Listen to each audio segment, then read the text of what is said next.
안녕하세요. 코인유니브입니다.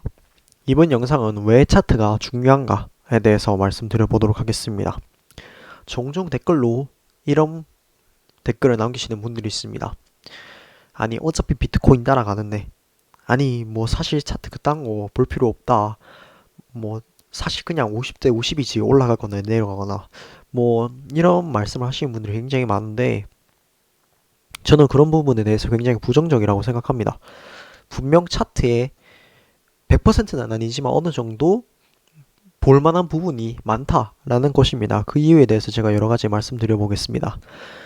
제가 차트에 관심을 가지시기 시작한 거는 저는 이 코인 입문을 이 선물 거래로 시작을 했기 때문에 이 차트에 대해서 관심을 많이 가지게 되었습니다. 옛날에는 뭐 피보나치가 어쩌고 저쩌고 뭐 이평선이 어쩌고 저쩌고 뭐 파동이 어쩌고 저쩌고 안 믿었습니다. 왜? 당장 내 눈앞에 보이지 않고 어떻게 쓰는지도 모르겠고 어려우니까. 근데 막상 공부해보니 파동은 조금 어렵긴 한데 뭐 추세선, 뭐 피보나치 이런 부분들, 이평선 이런 부분들은 전혀 어렵지 않고 오히려 도움을 주는 어떤 보조 지표가 될 수 있었다는 것입니다. 그 말은 뭐냐? 차트가 어떻게 그려지느냐에 따라서 이 코인이 얼만큼 상승을 하고 얼만큼 조정을 받고 하락을 하고 이런 부분을 전부 예측할 수 있다는 것입니다. 이전에 제가 뭐 리플이라든지 이런 부분들에 대해서 제가 차트에 대해서 말씀드린 부분이 거의 들어맞았죠. 그런 게 다 보조지표 덕분인 것입니다. 자, 그런 부분에 대해서 말씀드려 보겠습니다. 뭐 알트들보다는 일단 비트코인을 위주로 말씀드리겠습니다. 제가 왜 이런 지표들을 많이 그려놓고 하느냐? 자, 보십시오.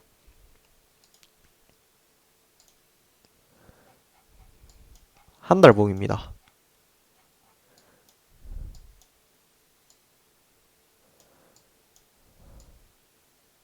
한 달봉인데 어떻습니까? 만약에 여기서 하방이 온다면 하락이 온다면 어디까지 올 것인가? 어디서 지지를 받을 만한 구간이 보이나요, 여러분 눈에는? 아니요, 보이지 않죠. 딱 봐도 그냥 떨어지면 나락으로 갈 것처럼 보여지니까. 하지만 우리 눈에는 보이지 않는 지지 라인들이 많습니다. 제가 이런 식으로 그어놓은 라인들 외에도 여러 가지 지지 라인이라고 볼 수 있는 부분이 많다는 것입니다. 이런 큰 58,400, 뭐 49,000, 48,000, 42,000, 38,000, 뭐 이런 식으로도 큰 모습들도 있고, 또 피보나치로 한번 그려보겠습니다. 피보나치 되돌림. 상승 시, 여기 이렇게 기점으로 대상승이기 때문에 크게 피보나치를 그리면 적어도 만약에 여기서 이제 하방이 시작된다고 가정을 하면 요런 라인들까지 다 뚫고 크게 하방이 나왔다.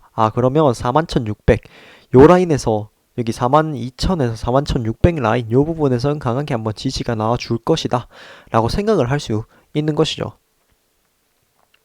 이게 이렇게 올라가고 나면 다시 떨어졌을 때 27,000까지 28,000까지도 갈 수 있겠구나 이런 식으로 어떤 지지 라인을 예측하는 그런 하나의 방법이 될 수 있다는 겁니다. 근데 피보나치 그게 뭐길래? 라고 말하는 거지만 어떻게 따지고 보면 피보나치는 황금비이자 인간의 심리를 어떤 자극하는 하나의 보조 지표라는 것입니다. 이 엘리어트 파동에 대해서 책을 보신 분들은 알겠지만 엘리어트 파동 맨 처음 부분에 어떻게 얘기가 나오냐면 제가 지금 책을 펼쳐서 여러분들에게 바로 읽어드리도록 하겠습니다. 엘리어트 파동에 대해서 맨 첫 번째 장쯤에 이렇게 얘기가 나옵니다. 시장에서는 같은 성향을 지니기 때문에 여러 가지 이제 성향을 지닌다는 것입니다. 첫 번째 법칙은 시장의 삼방 추세가 나왔을 때 이제 앞선 하방 추세가 초래한 과도한 비관적 전망에 따른 하락으로 본데 반등, 둘째는 경기 실적 및 개선에 따른 상승, 셋째는 과도한 저평가에 대한 반발. 이게 엘리어트 파동은 다우 지수에 대해서 이걸 연구를 하면서 만들어진 거거든요. 두 번째 법칙은 모든 시장의 변동에서 상승이든 하락이든 특정한 시점이 되면 8분의 3 또는 그 이상을 되돌리는 조정이 발생한다는 것이다. 여기서 나온 게 바로 피보나치 되돌림입니다. 이런 식으로 이 다우의 이론을 보다 광범위하고 뭔가 정확한 이런 패턴을 수립한 게 바로 이 엘리어트 파동인 거고, 이 엘리어트 파동 자체가 이런 연구를 통해서 이게 주식시장에서 반복적으로 드러나는 패턴을 발견했다는 것입니다. 물론 나스닥이나 이런 거 봤을 때는 사실 엘리어트 파동이 그렇게 먹히진 않습니다. 오히려 비트코인으로 봤을 때는 엘리어트 파동이 훨씬 더 잘 나타난다는 것이죠. 많은 사람들이 비트코인 엘리어트 파동을 공부할 때 비트코인을 카운팅하는 경우가 많습니다. 왜냐? 비트코인의 경우에는 주식과 다르게 물론 어떤 공시에 따른 큰 이동이나 아니면 어떤 외부의 영향으로 인해서 가격 변동도 있겠지만 대부분은 그냥 투자에 의한 심리에 의해서 가격이 형성되기 때문에 이러한 보조 지표들의 활용은 코인 시장에 있어서 굉장히 중요한 부분이라는 것입니다. 즉 차트의 정답까지는 아니지만 어떤 참고서 정도는 된다는 것입니다. 그렇기 때문에 뭐 차트 뭐 어쩐데 뭐 이런 선 그어서 뭐 할 건데 라고 생각을 하시지 않으셨으면 좋겠습니다. 보시면 아시겠지만 여기를 이런 식으로 쭉 꼽으면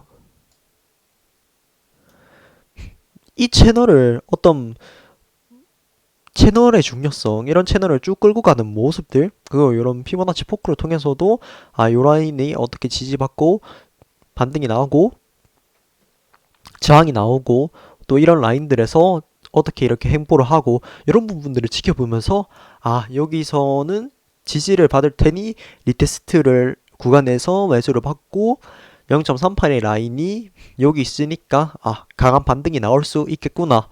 여기서 손익비를 짧게 보고 이런 피보나치 포크 라인까지는 손절 라인을 보고 여기서 이렇게 반등이 나오고 여기서 위에 튕기는 부분에서 이제 매도를 해야겠다 라는 그런 식의 전략도 수립할 수 있다는 겁니다. 그만큼 특히 비트코인에 있어서 또 알트코인들도 이에 해당하거든요. 그래서 이 차트 분석이 얼마나 중요한 건지 여러분들이 좀 아셨으면 좋겠습니다. 제가 항상 말씀드리지만 저는 유튜버이기 때문에 여러분들에게 어떤 합리적인 근거를 들어야 하고, 이런 합리적인 근거에 있어서는 이런 보조적인 지표들이나 아니면 파동 이론이나 이런 부분들이 여러분들에게 납득을 할 수 있는 어떤 하나의 방법이 된다는 겁니다. 여러분들도 그 부분을 인지하시고 또 직접 공부해 보시고 직접 써보시면 마냥 이게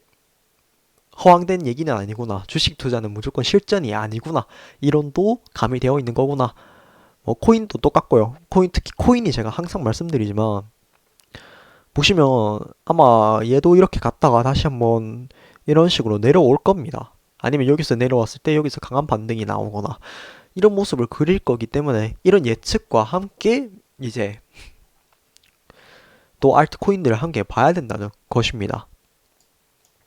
그래서 이런 부분들에 대해서 절대 부정적으로 보시지 마시고 확실히 조금씩이라도 좀 공부를 해보시면서 이런 투자를 하는 데 있어서 써먹기 굉장히 좋구나 라는 부분도 인지를 해주셨으면 좋겠습니다. 모두 잘 투자하셔서 많은 돈 버시길 바라겠습니다. 감사합니다.